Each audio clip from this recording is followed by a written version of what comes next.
की जय जय जय। धाम धमी मुक्तो की जय जय जय। सर्वगुणातीत स्वरूपों की जय जय जय। सर्वोपरि परब्रह्म पूर्ण पुरुषोत्तम सहजानंद स्वामी के गुण असंख्य है, असंख्य, हम गिन नहीं सके उतने हैं। और उस बात को दर्शाने के लिए स्वामीनारायण भागवत की प्रस्तावना में लेखक ने एक श्लोक दिया है, उसको दर्शाने के लिए।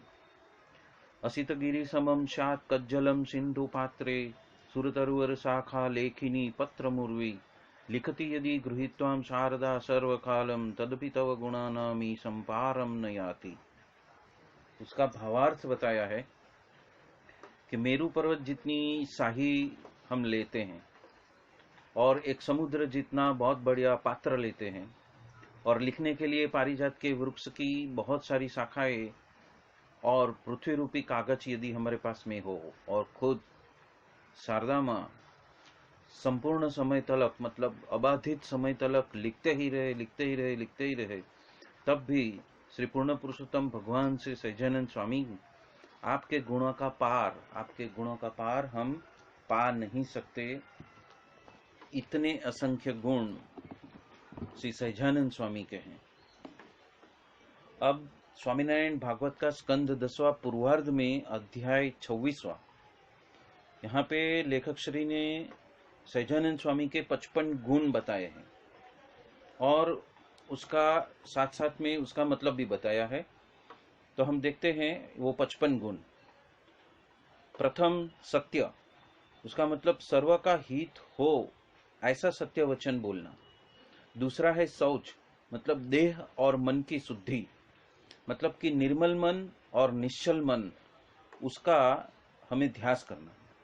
तीसरा है दया, अन्य का दुख सहन न होने से तन मन और धन से उसका दुख टालने के लिए प्रयत्न करना। चौथा है शांति, क्रोध होने का कारण होए फिर भी क्रोध नहीं करना। पांचवा त्याग, अंतर में पूर्ण काम होने से माइक वस्तु मात्र का अनादर। छठा संतोष, अपने स्वरूप के आनंद की पूर्णता। अभी ये जो डेफिनेशन है छठी, वो हमारे लिए बहुत अगत्य की है, क्योंकि यहाँ पे संतोष का मतलब इच्छा पूर्ति नहीं कहा है, पर उसके जगह पे ये बताया है कि खुद के स्वरूप के आनंद की पूर्णता को संतोष माना है। मतलब कि वो एक लक्ष्य भी बताया है और उस लक्ष्य को हमें पाना है, वो बात यहाँ पे कही है। मतलब कभी क्या होता है कि शब्द का अर्थ हम जो समझते हैं और स्वामीनारायण भगवान जो हमें बताना चाहते हैं, दर्शाना चाहते हैं, वो कुछ कभी अलग होता है। इसलिए शब्दार्थ से भावार्थ की तरफ हम चलते हैं। सातवां है आर्जव, तन मन और वाणी से दूसरों के सामने झुकते रहना। आठवां है सम, पंच विषय से मन को वापस मोड़ लेना, वही है। नौवां है दम, पंच विषय से इंद्रियों को वापस मोड़ लेना। 10वां है तप, कृच्छ चांद्रायणिक व्रत करने, वो ही है। 11 है साम्य, अच्छे अथवा बुरे विषयों को तुच्छ जानना, वही है। 12वां तितिक्षा, सुख दुख को सहन करना। 13वां उपरति, प्रयोजन के बिना कुछ नहीं करना, वो है। यहाँ पे उपरति का मतलब जो बताया है कि प्रयोजन के बिना कुछ नहीं करना, मतलब कि हमारा जो लक्ष्य है, उस लक्ष्य के लिए हमने क्या चार्ट बनाया है, या तो हमने संत के साथ में बैठ के हमने क्या निर्धारित किया है, या तो संत ने हमें क्या गाइडलाइंस दी है, उसके हिसाब से कार्य करना और बाकी सबको सबसाइड करते जाना। क्योंकि आध्यात्मिक जगत, लौकिक जगत और कारकिर्दी का जगत, ये तीनों जगत को एक साथ में चलाना है। इसीलिए ये उपरति हमें बहुत काम में आ सकती है कि बिना प्रयोजन का कुछ नहीं करना। वो चौथा है सुरतता, मतलब सभी शास्त्र का यथार्थ ज्ञान होना। 15वां है ज्ञान, जीव ईश्वर वगैरह के स्वरूप को पहचानना। 16 है विरक्ति, भगवान के बिना अन्य में प्रीति नहीं लगाना। ऐश्वर्य, मतलब सभी के अपने वश में करना, वही है। शौर्य, स्वभाव जितने की जो शक्ति है उसको कहते हैं शौर्य। 19वां है तेज, किसी से पराभव प्राप्त नहीं करना, वो है। 20वां है बल, सभी को नियम में रखना। 21वां है स्मृति, करने योग्य काम का निरंतर अनुसंधान। अभी ये जो 21वीं बात है और जो छठी बात है संतोष, वो दोनों को मिला लेंगे तो हम सफल होने के लिए बहुत आगे बढ़ सकते हैं। मतलब कि ये जो गुण हैं, यदि हम ऐसे हम क्रॉस चेक करते जाएंगे तो हो सकता है हम ये पथ के ऊपर निरंतर अग्रसर हो सकते हैं। स्मृति का अर्थ 21वां गुण का बताया है कि करने योग्य काम का निरंतर अनुसंधान। मतलब मेरा आज का लक्ष्य मैंने क्या तय किया है उसके ऊपर संपूर्ण फोकस। हम सब कुछ काम करते हुए हमारी दृष्टि किसके ऊपर, जो हमने तय किया है कि करने योग्य काम का जो अनुसंधान है वो करना। 22वां है स्वतंत्रता, किसी की गरज हमें नहीं है वो। 23वां कौशल, सर्व क्रिया में प्रवीणपना। 24वां है कांति, सबके मन को हर लेवे ऐसा रूप, उसको कांति कहते हैं। 25वां है धैर्य, विषम समय में भी हमें दृढ़ता बनाए रखनी। 26वां है मार्दव, मतलब कि चित्त की कोमल का। 27वां है प्रागल्भ्य, मतलब बोलने में चतुराई, मतलब कि विवेक सभर बोलना। विवेक को ध्यान में रख के हमारे जगह, हम कौन सी जगह पे बोल रहे हैं, किसके अनुसंधान में बोल रहे हैं, किसके सामने बोल रहे हैं, समय स्थल और काल कैसा चल रहा है उसके हिसाब से, उसको कहते हैं प्रागल्भ्य। 28वां है प्रशय, मतलब कि बड़े के पास में विनय से बोलना। 29वां है शील, अच्छा स्वभाव। 30वां है सह, मन का ढापन। 31वां है ओज, ज्ञानेन्द्रियों का ढापन। 32वां है बल, कर्मेंद्रियों की चतुराई। 33वां है भग, मतलब ज्ञान वगैरह गुणों के अंदर श्रेष्ठता प्राप्त करना, वो है भग। 34वां है गंभीर्य, जिसके मन की बात कोई जान ही ना पाए, पहचान ही ना पाए, ऐसी स्थिति, उसको कहते हैं गंभीर्य। फिर स्थैर्य, चंचलता, बिना का अस्तित्व। 36वां है आस्तिकता, सत्शास्त्र का जो विश्वास है उसको आस्तिकता कहा है। 37वां है कीर्ति, जगत में जो विख्याति प्राप्त होती है वो।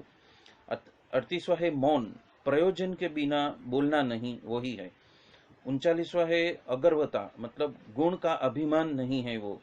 40वां है निर्माण, मतलब लेस मात्र अहंकार नहीं है वो। 41वां है निर्दम, किसी को कभी भी उसके साथ में कपट नहीं करना।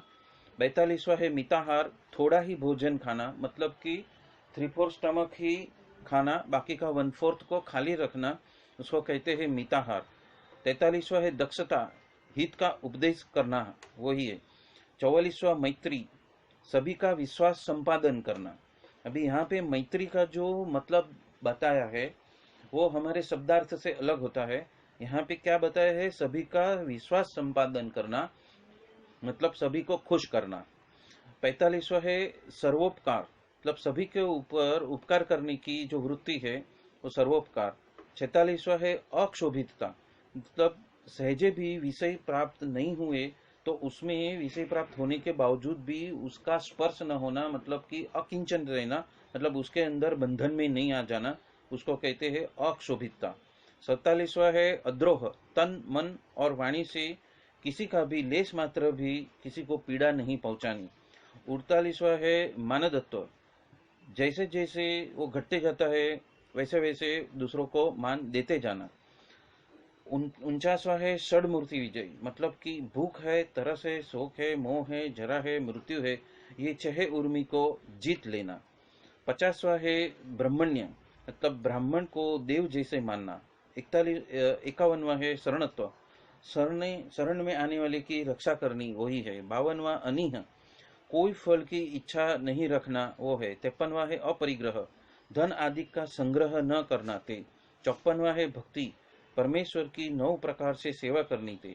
और 55वां सेवा, मतलब मन कर्म और वचन से गुरु की अनुवृत्ति का पालन करना, वो है सेवा। तो यहाँ पे सेवा का भी बहुत बड़ा गुणार्थ बताया है, और जिसको समय मिले वो स्वामीनारायण भागवत स्कंद 10 का जो पूर्वार्ध है उसमें अध्याय 26वां और पेज 534वां पेज के ऊपर ये 55 गुण लिखे हुए हैं, और वो एक एक गुण को इम्बाइब करने के लिए लक्ष्य बनाएंगे तो उसका सही मतलब जो है कि हम सोच क्या रहे थे, समझ क्या रहे थे, और उसका मूल अर्थ क्या है, तो यहाँ पे बताया है सेवा मतलब मन कर्म और वचन से गुरु की वृत्ति का अनुवृत्ति का पालन करना। और ये जो ऊपर दर्शाए हुए हैं उसके उपरांत भी असंख्य गुण श्री सज्जनन स्वामी में रहे हुए हैं। तो इसी के साथ में मैं आज का वक्तव्य पूर्ण करता हूँ। बोलो सहजानंद स्वामी महाराज की जय जय जय। धाम धामी मुक्तो की जय जय जय। सभी को, सभी मुक्ताक्षरों को पाए लागन सर। जय स्वामीनारायण। जय स्वामीनारायण अतुल भाई, थैंक यू। जय स्वामीनारायण, वेलकम। बधाने जय स्वामीनारायण। नारायण।